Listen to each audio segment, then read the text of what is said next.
കേരളത്തിലെ വന്യജീവി സങ്കേതങ്ങൾ. കേരളത്തിൽ മൊത്തത്തിൽ 18 വന്യജീവി സങ്കേതങ്ങളാണുള്ളത്. അതിൽ 4 ഇടുക്കിയിലാണ്. കേരളത്തിലെ ആദ്യത്തേതും ഏറ്റവും വലുതുമായ വന്യജീവി സങ്കേതമാണ് പെരിയാർ. പെരിയാർ വന്യജീവി സങ്കേതത്തിന്റെ പഴയ പേര് Nellikkampetti game sanctuary. 1934. 1934 Nellikkampetti game sanctuary സ്ഥാപിച്ചപ്പോൾ തിരുവിതാംകൂർ രാജാവ് ശ്രീ ചിത്തിര തിരുനാൾ. ശബരിമല സ്ഥിതി ചെയ്യുന്ന വന്യജീവി സങ്കേതമാണ് പെരിയാർ വന്യജീവി സങ്കേതം. പെരിയാർ വന്യജീവി സങ്കേതം സ്ഥിതി ചെയ്യുന്ന താലൂക്ക് പീരുമേട്. തേക്കടി വന്യജീവി സങ്കേതം എന്ന പേരിൽ അറിയപ്പെടുന്ന വന്യജീവി സങ്കേതമാണ് പെരിയാർ വന്യജീവി സങ്കേതം. കേരളത്തിലെ ആദ്യത്തെ കടുവ സംരക്ഷണ കേന്ദ്രമാണ് പെരിയാർ. പെരിയാർ കടുവ സംരക്ഷിത പ്രദേശം സ്ഥിതി ചെയ്യുന്ന ജില്ലകൾ ഇടുക്കി, പത്തനംതിട്ട. ഇന്ത്യയിലെ 10ാമത്തെ കടുവ സംരക്ഷണ കേന്ദ്രമാണ് പെരിയാർ. ലോകബാങ്ക് ബർക്കർ ലിപ് പഠന പദ്ധതി നടപ്പിലാക്കിയ വന്യജീവി സങ്കേതമാണ് പെരിയാർ വന്യജീവി സങ്കേതം.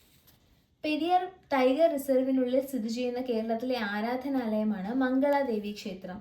2018 രാജ്യത്തെ 50 കടുവ സങ്കേതങ്ങളിൽ നടത്തിയ പ്രവർത്തനങ്ങളുടെ വിലയിരുത്തൽ പ്രകാരം രാജ്യത്തെ ഏറ്റവും മികച്ച കടുവ സങ്കേതമായി തിരഞ്ഞെടുക്കപ്പെട്ടത് പെരിയാർ ടൈഗർ റിസർവിനെയും മധ്യപ്രദേശിലെ പെഞ്ച് ടൈഗർ റിസർവിനെയുമാണ്. 2018 കടുവ കണക്കെടുപ്പ് റിപ്പോർട്ട് പ്രകാരം രാജ്യത്തെ ഏറ്റവും മികച്ച കടുവ സംരക്ഷണ പ്രവർത്തനം നടത്തുന്ന സംസ്ഥാനം എന്ന ബഹുമതി ലഭിച്ചത് കേരളത്തിനാണ്.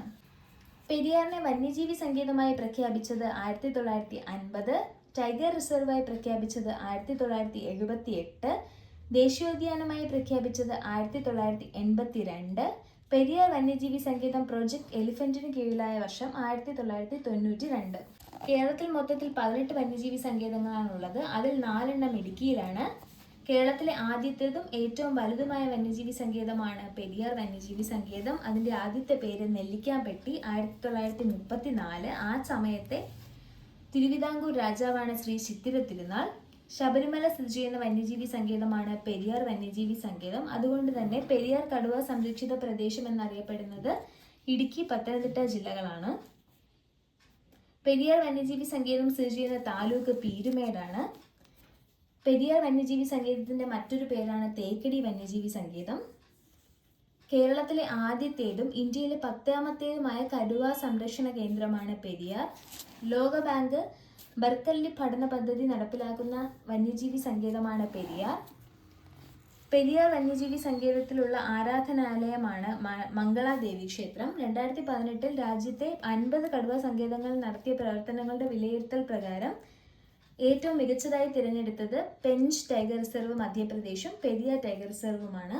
2018 കടുവ കണക്കെടുപ്പ് റിപ്പോർട്ട് പ്രകാരം രാജ്യത്തെ ഏറ്റവും മികച്ച കടുവ സംരക്ഷണ പ്രവർത്തനം നടത്തുന്ന സംസ്ഥാനം കേരളമാണ്. പെരിയാറിനെ വന്യജീവി സങ്കേതമായി പ്രഖ്യാപിച്ചത് 1950, ടൈഗർ റിസർവായി പ്രഖ്യാപിച്ചത് 1978, ദേശീയോദ്യാനമായി പ്രഖ്യാപിച്ചത് 1982, പ്രൊജക്ട് എലിഫന്റിന് കീഴിൽ വന്നത് 1992.